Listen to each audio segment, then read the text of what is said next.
Hi, this is Kim Reads Urantia. Good to see you today. So today is 2/2 of 2022.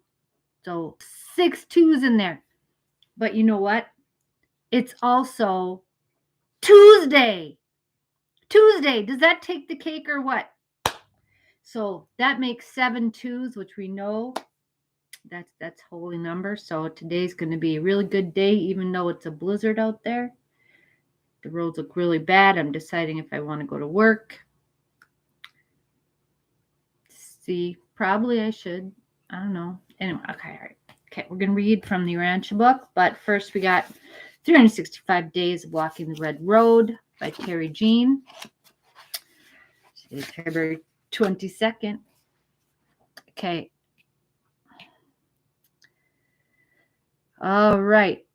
So here we're honoring Wovoka, also known as Jack Wilson, who was the tradition in the 1860s. And of course, Bigfoot that the Lakota got adapted that ritual, and that was what led to the big revival here in the 1890s. 1890, I think, was when Wounded Knee happened. Okay, so that's Wovoka was a Paiute spiritual leader. Northern, Paiute. He was a Paiute. He was born in 1856 and died in 1932. Paiute, I don't know how to say that exactly. The Paiute tribe are currently in Utah. So that's in southwestern part of Utah. The northern Paiutes, I don't know if there's any difference between the Paiutes and the northern Paiutes, but they lived a little bit west of where the tribes were. And all these people were displaced and dragged around and broke up, but anyway, yeah. So currently they're located in southwestern Utah. But anyway, Wovoka was a great leader.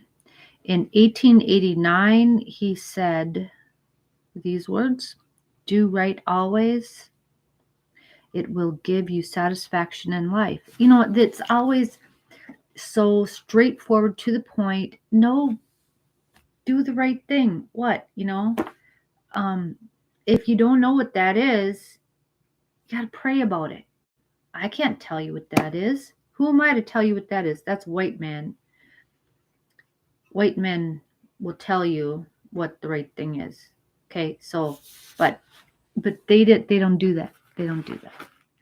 That's what I love about Native voice, Native rhetoric. It's like, what? Do your thing. Make it real, right? Okay, so here we're talking a little bit more information about Wovoka. Wovoka woke the native nations when he originated the ghost dance religion in 1889. I did say 1860s before, I think. So this was in 1889. He originated this movement. A prophet and spiritual leader, Wovoka believed there would one day be a time when all Indian people, those living and those who had died, would be reunited. Yeah, I believe that. In early 1890, the ghost dance religion spread to many tribes throughout the West. Also in 1890, the Office of Indian Affairs outlawed the religion, arresting those who participated. Always worried about, can't let people practice their religion. After the death of Sitting Bull, arrested for suspicion of being a ghost dance leader. Bigfoot and his band traveled to Wounded Knee, where he and 300 other men, women, and children were killed. Despite the prohibitory law, practice of the ghost dance continued in secret until 1978. Okay, so that's very important. Of course, until 1978 was when Native American religion was officially legalized. So anyway, okay. Yeah, so remembering Wovoka today, and thank you for your wisdom and for your life. And of course, we'll all be together again, and look to the Hopi prophecies also for information about that time. Okay, so we're going to look at the Tao Te Ching, translation by Ralph Allen Dale. Okay, number 22 today.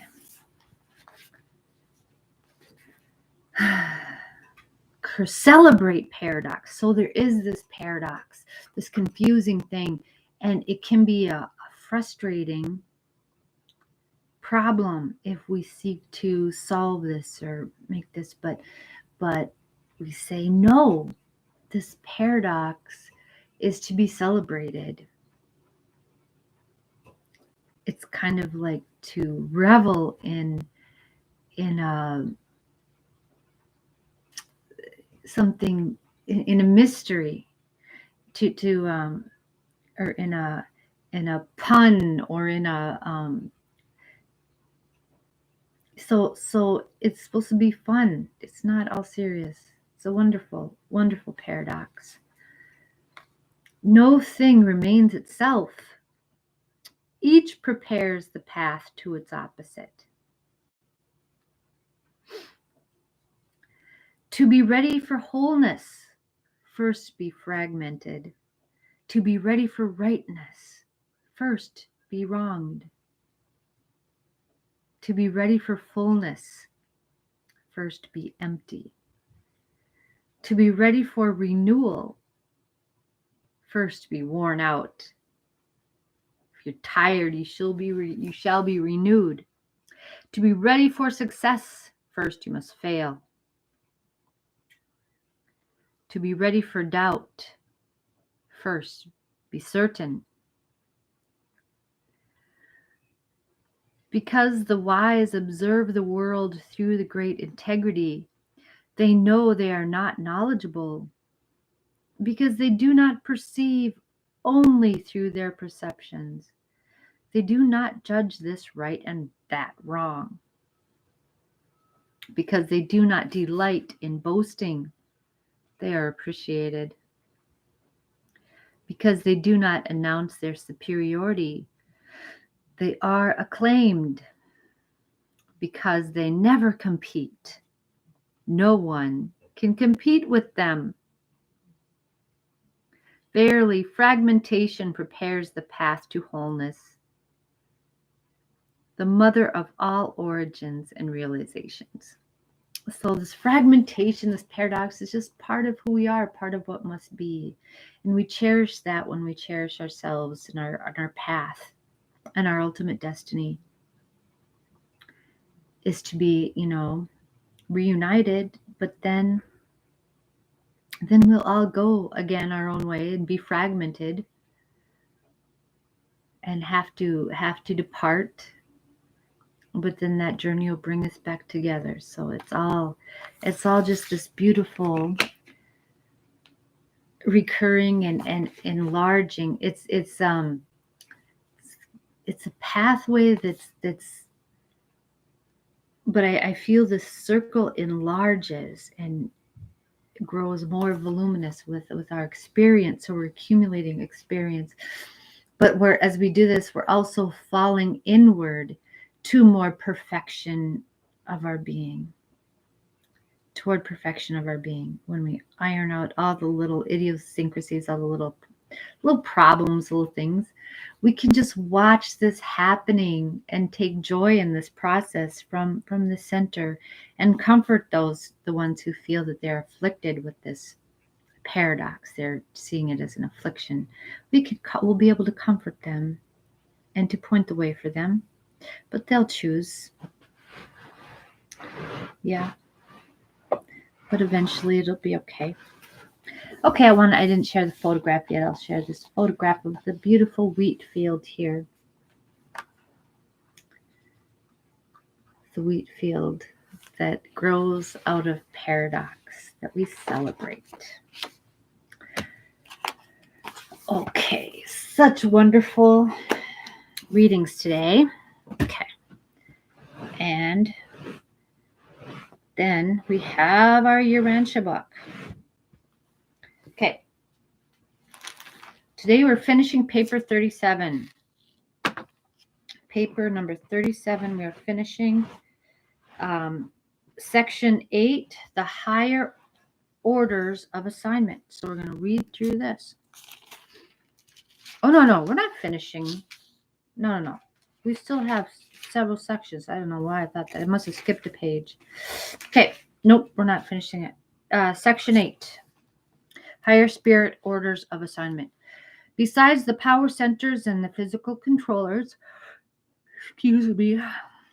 certain of the higher origin spirit beings of the family of the infinite spirit are of permanent assignment to the local universe. Of the higher spirit orders of the family of the infinite spirit, the following are so assigned. The solitary messengers, of course, we've heard about them. They go very fast. They're very fast. Okay, so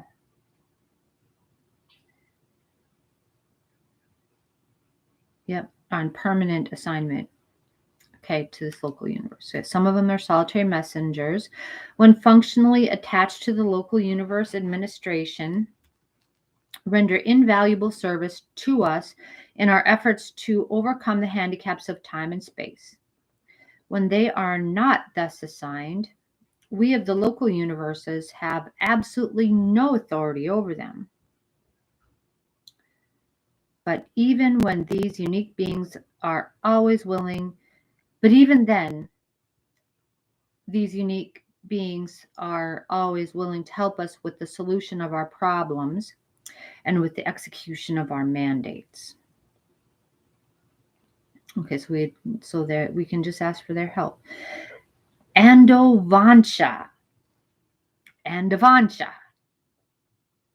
is the name of the tertiary universe circuit supervisor stationed in our local universe.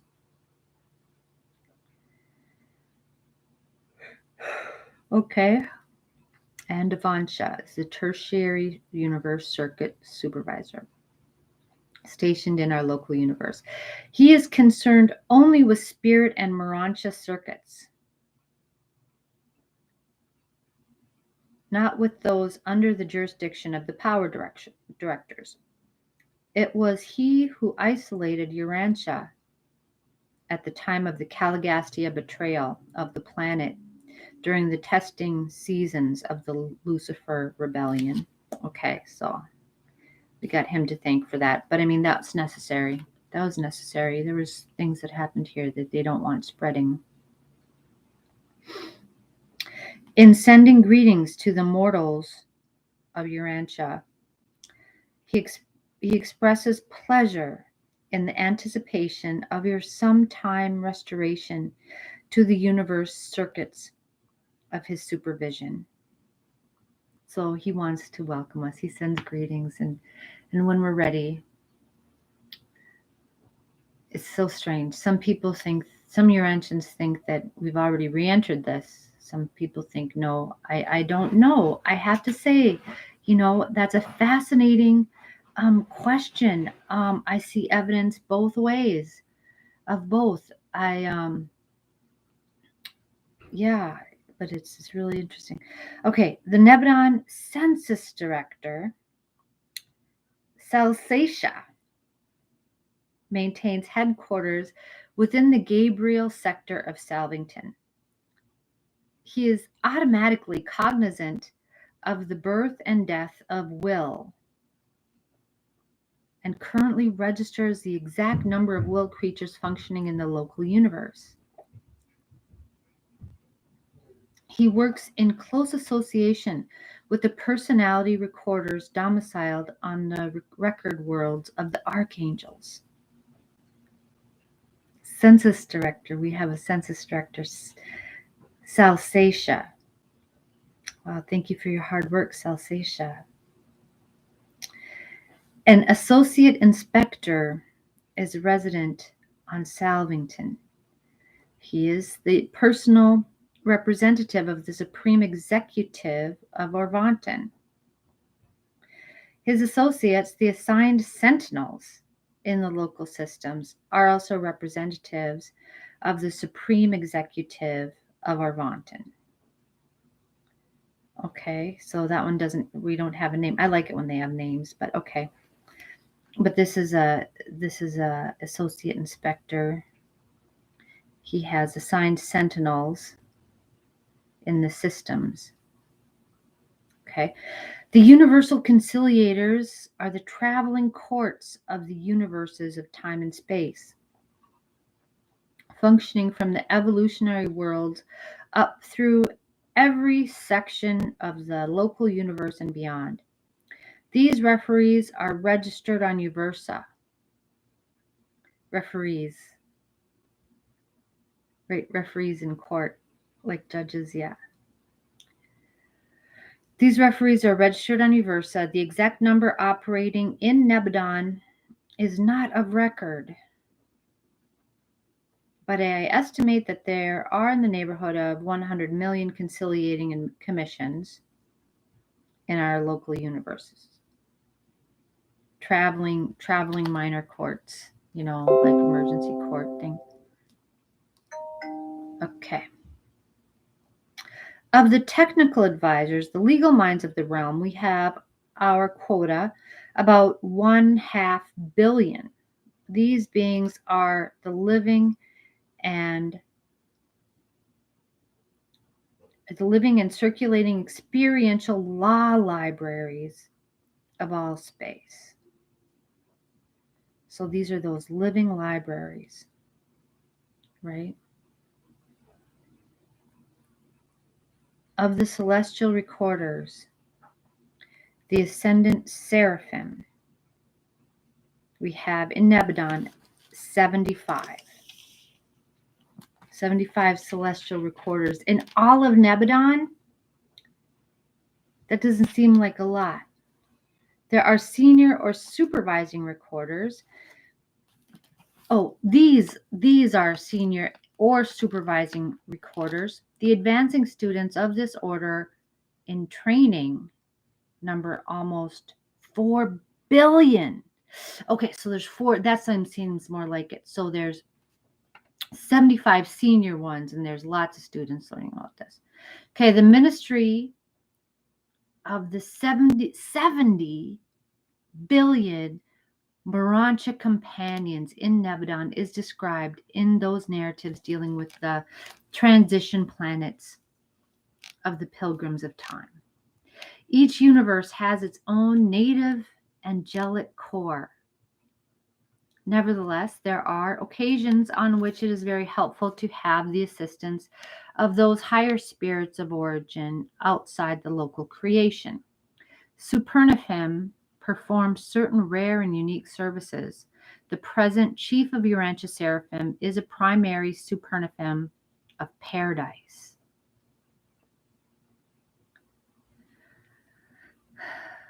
So wow, so there we have an extraordinary person here. So as our present chief of Seraphim, so that's our little seraphic core, because they love us so much. They've called in a primary Supernifim, one of these big powerful leaders of the Supernifim that are the most powerful angels created by God anywhere, of paradise. So guys, they're taking care of us, but they don't want to interfere with our free will, and the progression of the planet, and but this is an important place to them. Okay, we're important to them. Okay, they're not throwing us away. The reflective seconophim are encountered wherever the superuniverse personnel is functioning, and a great many tertiaphim are of temporary service as most high assistants. Okay, so yeah, so there's lots of high beings administering to us and helping us. Okay, now through these very difficult times, and I want y'all to just have faith in them and us. And okay, all right. Vinny the cat is here. He's just sleeping, but you know what? Here, you want to see Vinny the cat? There's Vinny the cat. There he is. Say hi, Vinny. Say hi, Vinny. You can say hi. Who is that kitty there? I'm gonna leave him because he's so comfy. He's just sweet. He just lets me pet him like this. Anyway, all right. Okay, so you guys have a good day. I will see you tomorrow. Bye.